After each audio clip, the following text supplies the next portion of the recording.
Now, from the Action 4 studios, Sports Director Clay Williams and Joel Bowling bring you the best in Valley High School football from the week past and for the week ahead. Highlights, analysis, and predictions from all across the Valley. It's time for Sunday Sports Extra.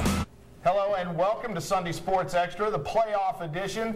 Playoffs week 1 are over. Late last night, the final game ended. We'll get to that in just a second. Joining me this week, as always, Action 4 sports reporter Joe Bowling and our special guest, Eladio James of the Valley Morning Star. Thanks so much for joining us. Thank you, Clay, for having me on again. It's a great week we had in the playoffs this week. It ended last night with an unbelievable game. It was Economedes first in San Antonio, but it was Edinburg North last in the Alamo Dome, taking on a Eagle Pass team that was really tough. It was tied at 14 with just a couple of minutes left when Edinburg North missed this field goal, and Eagle Pass looked like they were going to drive it down and take it all the way into the end zone. A 41-yard pass right there, and it looks like the Eagles are in scoring range. But no, take a look at this. The unbelievable interception right here by Roy Cantu gives it back to Edinburg North late in this game. And then here comes the big play.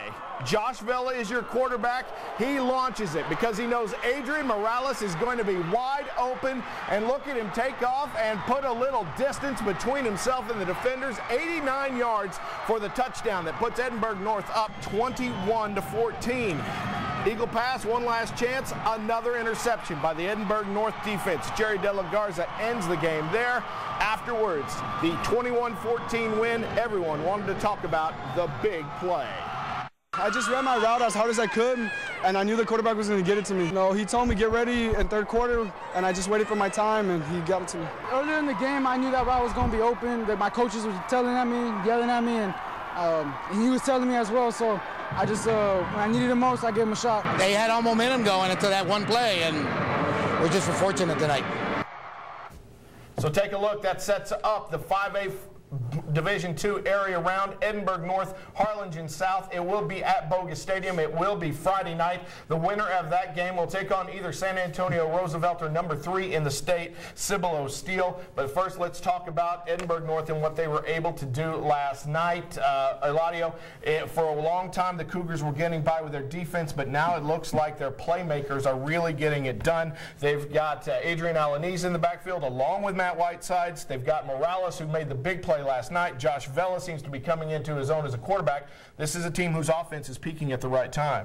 First of all, if I'm an Edinburg North or South fan, I'm going to go buy me a Roosevelt shirt right now because you want that upset. But no, I mean, really, I'm really happy and excited for Coach Garza. I covered him for years when I was covering 31-5A with the Edinburghs and the Fars and the Harlingen.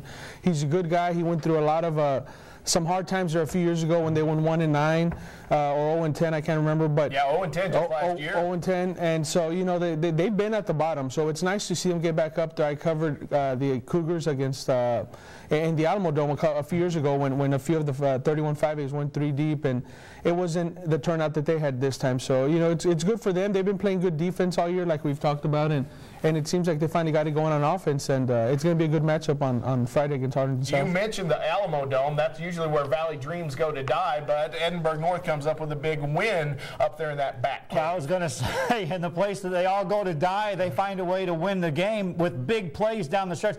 That ball that went off the upright usually seals end of story in the Alamo Dome for Valley teams. And then what do? Interception, and then the bomb. Wow, that's big stuff right there. It was incredible. But next up for Edinburg North is Harlingen South, and you want to talk about an incredible performance. What about South stopping the hottest team in the Valley, at least the offense, McAllen Rowe, this past week? Eladio, how did Harlingen South do it? How do you go to McAllen and keep the Warriors from scoring 50 points?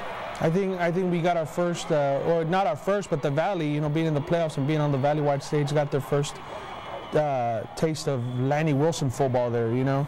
And if South was going to win this game, it was going to have to come down to that Hawk defense, which has been playing great all year. And they had all those shutouts, and people would say, well, they're shutouts against Brownsville teams, but it's still a shutout. You still got to play well. You still got to have the teams ready. You still got to watch film and know what the other team's going to throw at you. And Coach Wilson has done that all year from the beginning till up until week 11. He's had those guys very well prepared. He's had those guys ready to play, ready to hit. And I've seen a very different ball club in South on defense, and it showed going up against Rowe, probably the biggest challenge of the year, next to maybe Harlingen or Los Fresnos or Veterans. One of the biggest challenges of the year going up against that offense that, I mean, to hold them down to 21 points, it's pretty amazing. Yeah, 21 points the first time, 16 points the first time, 21 the second time. It's tough enough to beat a team twice in 1 year. Well, it is, and especially it's tough to beat a team that's on a roll. Rowe came in there scoring over 100 points combined in 2 games, and the only way I thought you could stop them was if you could disrupt the routes of those receivers, and we're going to get to the Harlingen game a little bit. Rowe was on a high-level offense, and they got shut down. What a great win for South. All right, well, now it sets up South versus North. A little Civil War action. Edinburg North at Harlingen South. Eladio, who do you have in this game? You know, being at home and with the momentum they got, I mean, Edinburg North's got a lot of momentum, but I got to go with South on this one. I'm going to go with South as well. Same thing, simply because it's at home, and that crowd is going to be crazy for the South Hawks. Well, let's make it 3 in a row for South.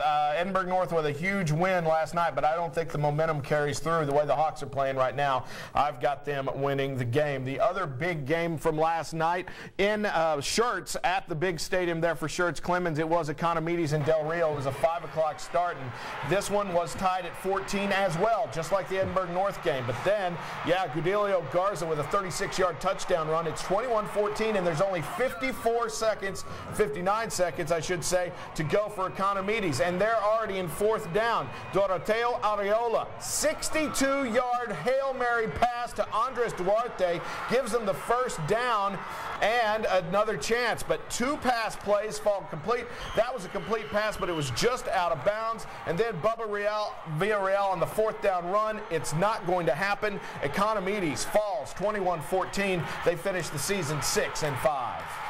But I'm very proud of the effort and very proud of our boys. We overcame a lot of adversity. We turned the season around. We went to the playoffs for the first time in 9-10 years.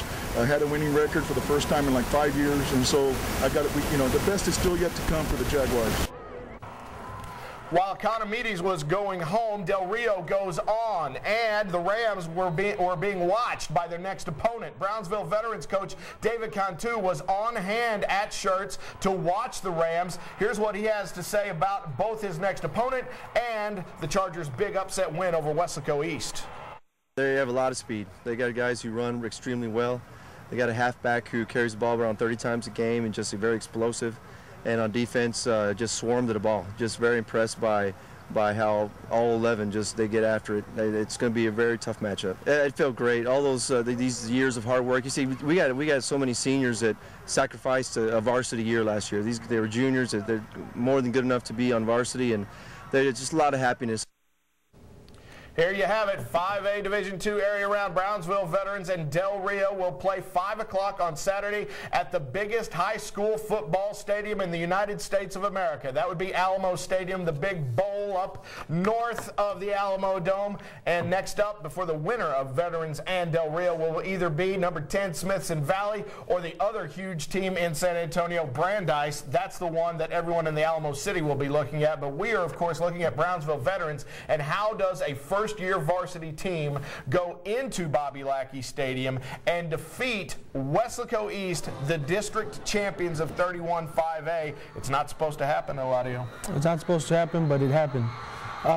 Brownsville Veterans is a first-year varsity team on paper only, and they were a first-year varsity team in week 0 against Port Isabel.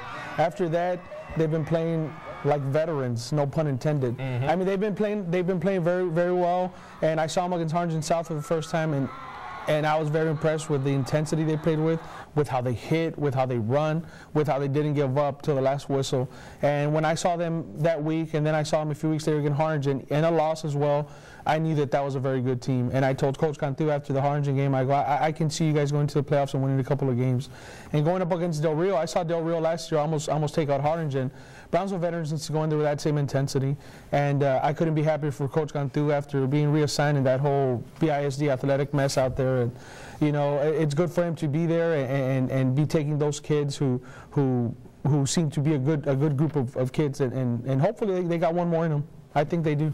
This Del Rio team this year, not nearly as good as that one that almost took out Harlingen last year, I will tell you that. Not at all, and that's why I'm glad they're going to go in there kind of evenly matched, because what you don't want is a Del Rio team that's a severe underdog, because, boy, they showed last year they can play when they're in that role. So, but I like veterans, and again, my take on that is, again, I've said it before, the players that transferred into that school were used to winning football games and had won a playoff game, and so they were a veteran team going into that for the playoffs too. Yeah, and don't forget all the work they did the years prior when they were a junior varsity team. Even the juniors had to play junior varsity last year, just like Coach Cantu said. We are coming right back on Sunday Sports Extra. We are going to talk about Division I of 5A, and that includes Weslaco. Can anybody figure this team out? They look great. They look not so great. Then they look great again. They looked great this last week. We'll talk about that. Plus, it is the big matchup. It is Harlingen taking on Sherryland, and the Cardinals are flying high with their passing attack. It's all next when we come back.